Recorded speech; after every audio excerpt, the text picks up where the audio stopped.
It's good to see you all. Tim from Well Done Homestead here. I am sorry it's been so long. We had flu that went through the whole family, and I had a job change, and just all kinds of crazy stuff. So, no more excuses. We're going to get right back into producing some content for you guys, and I thank you for your patience.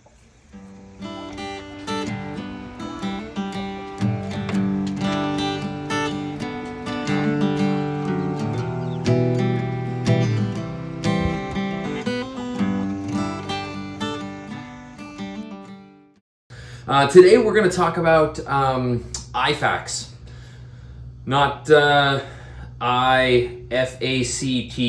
but IFAK, as in IFAK, IFAK, having a medical equipment. And we're going to start off, I'm actually going to just kind of keep that one to the side here.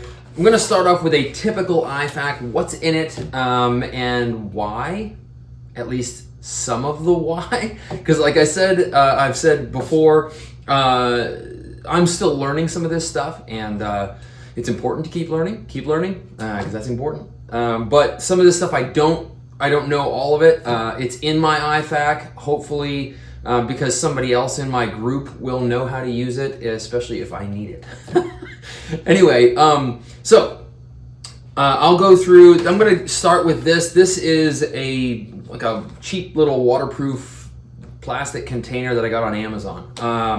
And this is my boo-boo kit, because, you know, if you're on, let's say you're on a 3-day hike or even more, and you get blisters, or if you get a splinter, or if you minor cuts because you were making a feather stick and you cut your finger, you know, that kind of stuff where it's not life-threatening, but you do need to take care of it, or if you have a headache, that kind of stuff. That's going to be in my boo-boo kit here. Now, I will say this, this is just my boo-boo kit, okay? You can make your kit however you want it to be, whatever you feel you need for your kit. Now, I have in my kit here some potassium iodine tablets. If you don't know what these are for, do a little research and you'll see why I have them. They are very important, and I do recommend them. If you don't need them, awesome. If you need them, you're gonna need them. So, potassium iodine tablets, check them out, and you'll thank me later. I have a Ziploc baggie here with some Advil, as well as some multivitamins, and they're mixed in the same bag. It's not really that big a deal. You're not going to hurt yourself if you take a multivitamin. Oh my goodness. And it's with Advil. It'll be okay. So I have those in the same bag just simply because I don't want to have a second or another Ziploc bag. I squeeze all the air out of it. That way it lays nice and thin. And then underneath of that, I have another little Ziploc bag with Q-tips, because honestly, sometimes you get bugs in your ear when you're camping, and it's friggin' annoying. So having Q-tips, keeping hygiene as a top priority is very, very important. This is actually called Quick Survive. This is a fire starter, and it's in my boo-boo kit because I really didn't. I mean, I could have put it in my other. I have a little pouch there with some like cooking stuff, like my fork and my knife, and I have a bushcraft knife in there, and other cooking type implements. I have a lighter in there, why not? And this could go in there too. It probably should, to be honest, but I put it in here because it keeps some of this other stuff from rattling. Noise is important, or keeping quiet sometimes when you're hiking is important. So I have that in there to keep things tight, because I have a bottle here that I'm going to touch on next that I don't want rattling around in this little packet, and this helps maintain the tightness. So we'll talk about that bottle now. This is Second Skin. This bottle of Second Skin I have had for years. I mean, it's years and years and years. I want to say this bottle's probably 15 years old. This is nice if you have a small cut, minor cut, whatever. You don't want to get your Band-Aids out and futz with it, so you just hit it with this. It'll burn like crazy because it's sanitizing it. but it does actually help after the burn is done. It helps some pain management, but it also hardens up and puts a little bit of a protective barrier over top of that cut. But Second Skin, this skin shield, this is what this stuff is. Very, very good to have. We'll get into the Altoids can in a moment. This is bacitracin. I have a couple of these little bacitracin. These are kind of an not antiseptic. Yeah, it's an antibiotic, first aid antibiotic. So it's like an antibiotic ointment. You put that on cut, scrape, that kind of thing, to keep from getting infected. A couple of those. I have some BioFreeze. This is in case you end up with like sore back or sore shoulders or knees. In my case, because I have a really bad knee, this BioFreeze stuff is actually pretty nice. It's like Bengay. It is it does have a smell to it, but it does go away pretty quickly. It dissipates pretty quickly because you don't want to have smells in the woods. For various reasons, especially if you're hunting or something like that, or if you're out on a hunting trip and it's 5 days long and you're sore from hiking for 2 days and you're like, oh man, my back hurts. You put this on there and then you're not going to see a single animal if it smells bad. So this actually, this scent vanishes, which is good. Anyway, this is a good one. BioFreeze is a good one. It's paraben free. And then I think this is acetaminophen. This is like aspirin. Acetaminophen. What is acetaminophen? That is Tylenol. So this is powdered. I don't particularly like the powdered stuff because you can't avoid the taste. And I hate the freaking taste of it. But this is actually, it goes like right into your system very, very quickly. So headaches, that kind of thing, that's good to have. And then I've got various sized Band-Aids, a few of them. Like I've got some fingertip Band-Aids here, a couple of medium-sized Band-Aids. This is just if you have like blisters or if you're, if you need a Band-Aid, that kind of thing. It's good to have a few of those things. And then in my little Altoids container, I have, these are invaluable, not just because it makes your breath smell nice when you have the mints, but when you're done with the mints, these little tins come in handy. I've used them for all kinds of things, and if you get on to YouTube, which you're probably on there if you're watching this video, this is a fantastic little tool. These tins are, and you can do all kinds of things with them. These are like stitches. They're not really stitches. They're what do you call them? The steri strips. And I've got a bunch of those. Just in case if I do have a sizable cut that needs to be patched or whatever. Not saying that I get those very often, but sometimes accidents happen, crap happens. That's just life. So having some of those around is very important. I'm going to set that here because that actually goes in this tin. Dental floss. This is important. Hygiene is important especially if you're going to spend any amount of time in the woods, camping, hiking, that kind of thing. Having a little thing of dental floss is good. Duct tape, little roll of duct tape. Again, this is a very valuable thing to have. I have a set of clippers, like nail clippers. Those are important to have. It's a nice set of those. Set of tweezers for various reasons. I have a file. Emery board nail file. I'm not trying to be Gucci here, but sometimes you got a hangnail and you just got to grind that sucker off. So that's good for that. And then I've got a couple of safety pins in here so that, sometimes you need to pin something. I also have a little silica gel packet in here to keep everything dry, which is important because some of these, Band-Aids and stuff, if the adhesive gets wet, you're done. It's not going to work. So I'm going to set this stuff aside here, and then we're going to get into that's my boo-boo kit. Okay, we're going to get into the actual IFAK so that you can see what I have in here. This is a pretty full IFAK. It's not. I wouldn't say that this is the end-all, be-all for IFAKs, and honestly. I have some upgrading to do as far as actual product that's in this IFAK. because some of the stuff in here is a little cheaper than it should be. But it's better to have something rather than nothing. But this is honestly a cheap IFAK that I purchased off of Amazon. There are much better ones, and I'm going to tell you right now, having bought a cheap one, don't chintz on your medical. Don't go cheap on your medical. There are a couple of different companies. I'll put some links in the description below.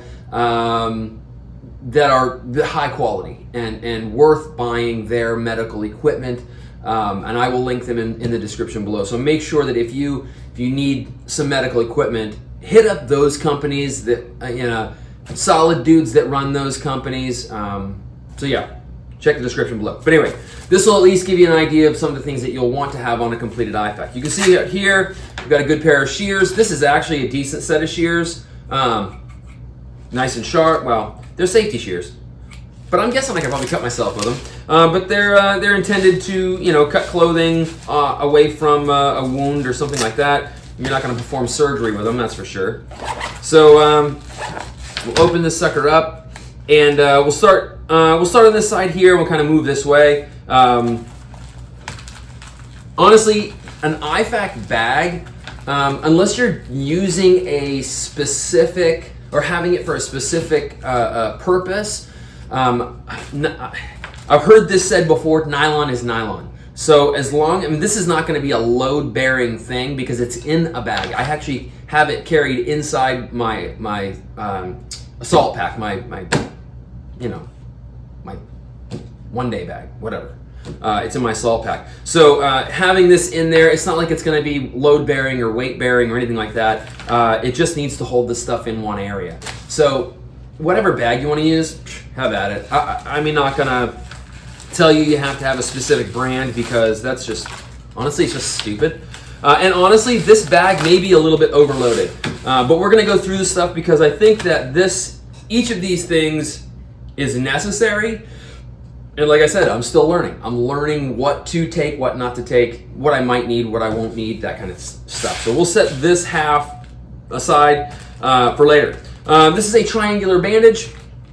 You can use this to, you can use it for a number of things. You can use it for a sling. You can use it to wrap. If you have a head wound, it actually gives you some stuff here. If you have a leg wound, arm wound, that kind of thing, this actually is a very decent sized piece of gauze, and it will. You can literally use it as a sling if you need to. If your shoulder, you need to, that kind of thing. That's good for that. I have an emergency blanket. You can't have enough of these. They're super lightweight. They're super small. You can pack them in every bag. I pretty much have at least one in every bag that I carry. An emergency blanket because, dang it, it's cold. It's been cold. Last week it was like in the single digits around here, and that sucks. If you get stuck and you need something to keep you warm to reflect your body heat, whew, boy, they come in handy. This is an abdominal pad. This is a 5x9 piece of gauze, obviously for wounds, big ones. Let's see, I have antiseptic wipes in here, and then I have some other minor, like various sized pieces of gauze in there for wounds. I have a couple of things here. These I hope I never have to use. Seriously, I hope I never have to use these. These are chest seals. These are 6x6 seals that will, let's face it, they're for gunshots. In case of that type of an injury, that's what these are. These are chest seals. And I haven't ever used one. I hope I never have to. I really, really do. These go side by side with this stuff. I have two different kinds here. I have Quick Clot, which is, to stop bleeding. And then I have a Bleed Stop. Both of these companies are decent companies. I'm pretty sure I got the Bleed Stop at Walmart, and I'm pretty sure I got the Quick Clot on Amazon. So readily available, not expensive. But the Bleed Stop is actually a powder. I think this is on gauze. I'm pretty sure this is on gauze. I think there's two of them in there. And it will help promote clotting. And those go with the chest seals for obvious reasons, because you don't want somebody to bleed out as a result of a gunshot. So I have those in my IFAK. These are a staple, period. These are necessary. So then as we go to the next side here, I have some, this is just athletic tape. Yeah,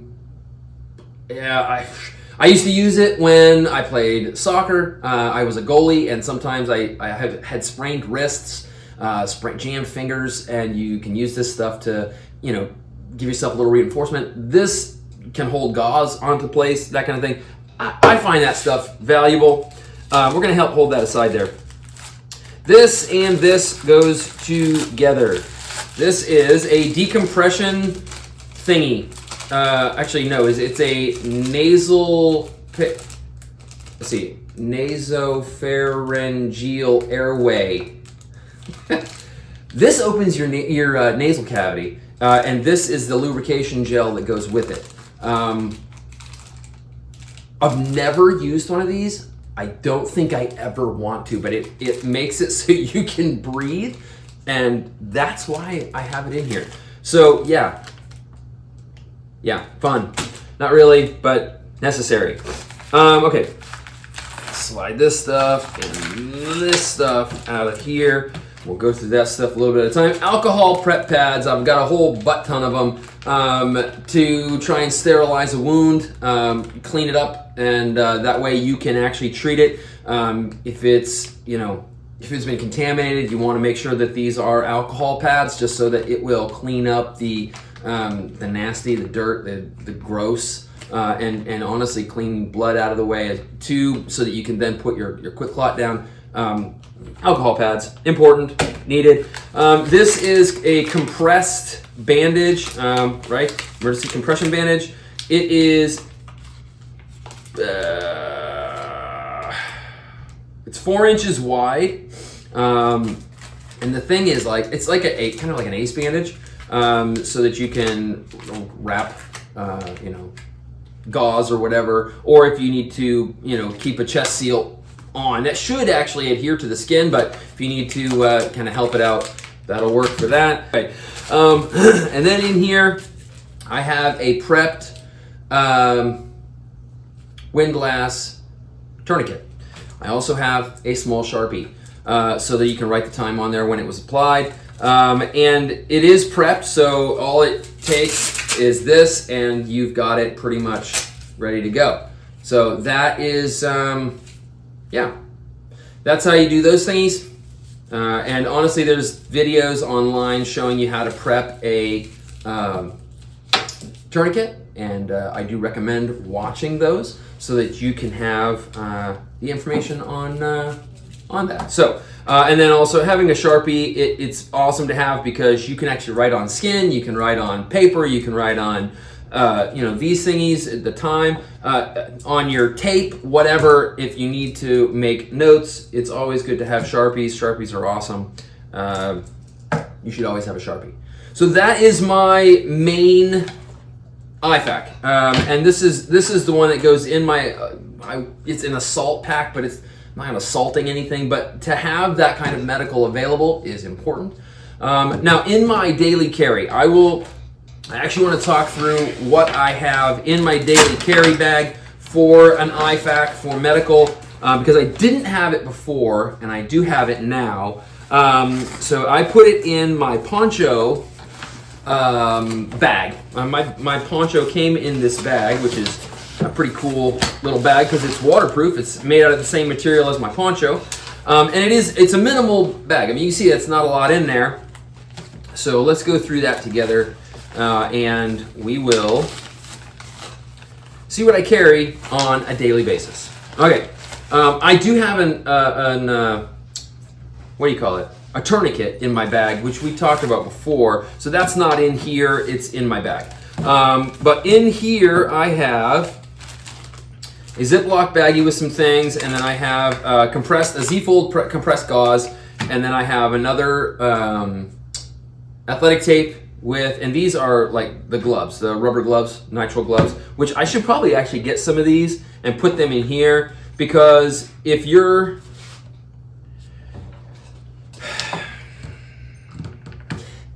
bloodborne diseases are nasty, and let's face it, you want to make sure that you are protecting yourself, but also your IFAK is for you. So if somebody comes up and gets your IFAK out and is trying to treat you for something, and they don't know you and they don't know what bloodborne diseases you may or may not have. Now, I don't have any. I mean, I'm clean, man. I promise. But somebody's not going to know that. They come up on me and I've been hurt or whatever, and I'm unconscious. They open this up, bam, there's gloves. That's a good thing. So they put the gloves on, and that protects them. At least even just on a mental level, it gives them the ability to say, okay, I'm protected here as I'm treating this person, and they don't feel like they are risking their life. So anyway, having gloves is important. In this little Ziploc baggie, I have, let's open this up, pull all this stuff out. I have some alcohol prep pads because, again, it's important. I have some gauze pads, and I have, let's see, three. I need to put a chest seal in here. I thought I had a chest seal in here. I don't. I do have some chest seals upstairs, so I'm going to have to put one in here. But some stop bleed, which is, important to have. I don't know why I have 3 of them. I should probably only just have 2, but I need to put a chest seal in there. But anyway, we'll pretend this is a chest seal because, like I said, I'm kind of working through this process, learning as I go, but I know for a fact that I thought I put a chest seal in here, and I actually just put 3 of these in. So anyway, we'll pretend this is a chest seal. It's not, but we're pretending. Kind of join me in that Mr. Rogers mindset here.